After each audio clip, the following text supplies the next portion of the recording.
When you have very high achieving professionals feeling frustrated with their ability to learn something, then you know you have a problem.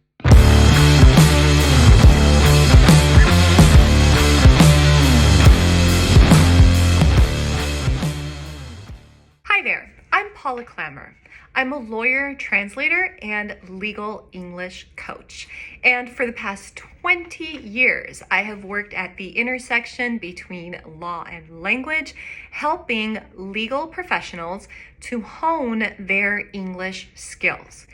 And throughout my career, I have worn many hats, as I just told you, but I've also had many different professional experiences in different kinds of institutions. What this means is that I've looked at legal English learning from many different perspectives, from practice, from the real world, and from academia. And I recently started my own online legal English training programs. And I recently also started the YouTube channel where you're seeing this right now. Before I did that, I did something else. I interviewed many of my students from all the different institutions that I have been associated with, not just in the US, but also in other countries as well. And one of the main things that I asked my students about were their sources of frustration.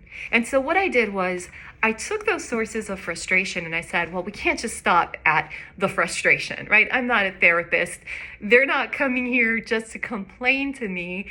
And even if I was a therapist and people were coming to complain to me, I imagine your therapist would want to give you tools that you can use to overcome that source of frustration. So I collected these sources of frustration and I thought, well, how can I help people to overcome them? What could I tell these students to get them back on track, to help them really enjoy learning legal English again? So I went and I got back to many of them with some of these ideas, and now I want to share them with you. So what I'm going to do in this video today is a little unconventional for a legal English YouTube video, but I figure it's my channel. I can do whatever I want.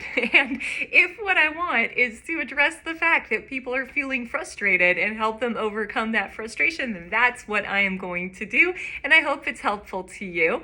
I'm going to tell you what my students told me, and then I'm going to tell you some of my tips for overcoming that frustration. So number one source of frustration that my students expressed is a little contradictory. Like half of them said there's too much grammar in my legal English courses, and about another half said there's too little grammar. When it comes to grammar, you can't make everyone happy. The one thing that I can tell you is that those of us who are language professionals, we do tend to love that stuff. Like we love language, we love how it works. So we love getting, really just geeking out about grammar and stuff. But we do also understand that not everyone likes that. And to be honest, it's not even always helpful.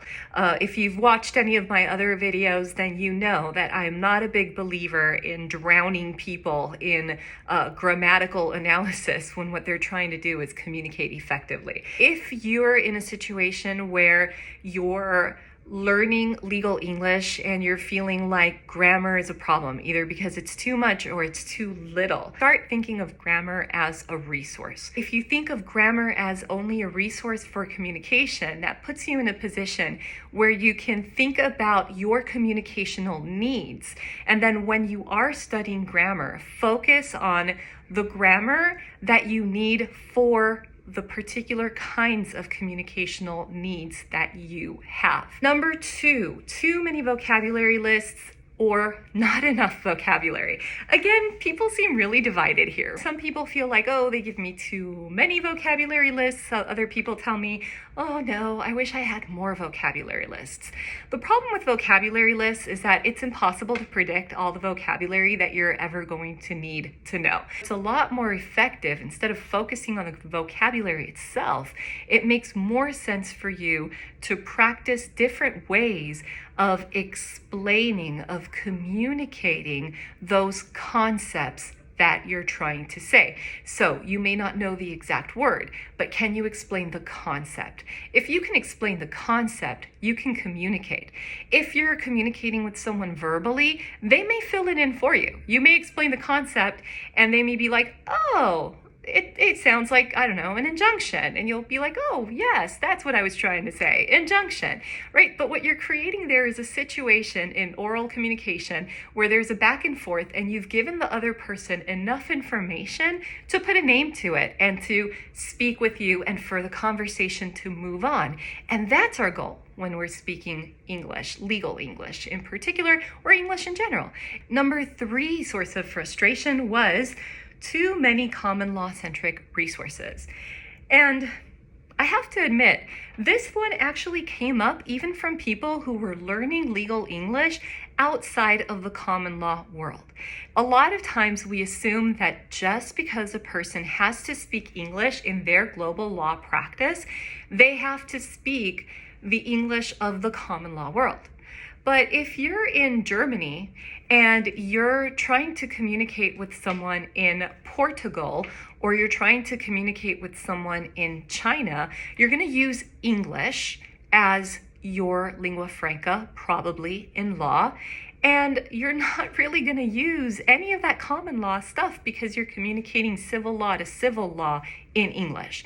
And a huge part of global practice is civil law to civil law in English. So what I recommend that you do is learn from people who write in English about the law and who do so from civil law jurisdictions. Number 4 is related to what I was saying before, but it was too many US-centric resources. And so there is a tendency sometimes when you talk about legal English to default to the United States and to resources developed in the US. And so what I recommend that you do is that you look outside the US. So it's not just look for people who are not in common law jurisdictions who are putting the work and resources out there, but also think beyond just the US. The US is not the only country where legal English dominates, right? Legal English dominates the world entirely. And really wrapping your head around legal English also means embracing world Englishes and different communicational styles from different countries throughout the world and adapting to that global practice. Number 5, the native speaker standard has been a very huge source of frustration for many people. And this is perfectly understandable. If you have learned English as a second or foreign language and you learned as an adult, it is reasonable for you to not sound like a native speaker. And there's no reason for you to have to sound like a native speaker in order for you to feel confident in your English. So people will sometimes be very hard on themselves for your accent, or as a legal English learner, you might be really hard on yourself because you don't use the exact words, or you don't structure your sentences exactly like a native speaker would. But really, that doesn't mean that you're not proficient.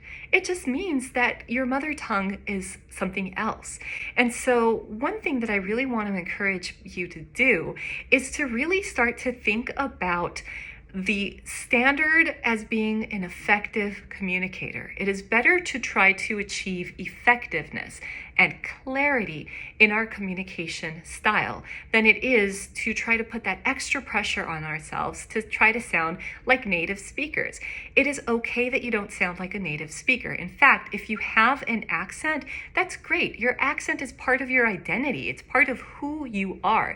It's part of your story as an individual, and you should not feel any kind of pressure to lose that. Of course, you want to be understandable. If your accent is so thick that people can't understand a word you're saying, that's different. But if people can understand you and you just have an accent that tells the story of where you're from, that's a beautiful thing. Number 6 the complaint was boredom, irrelevance, or no connection to law practice.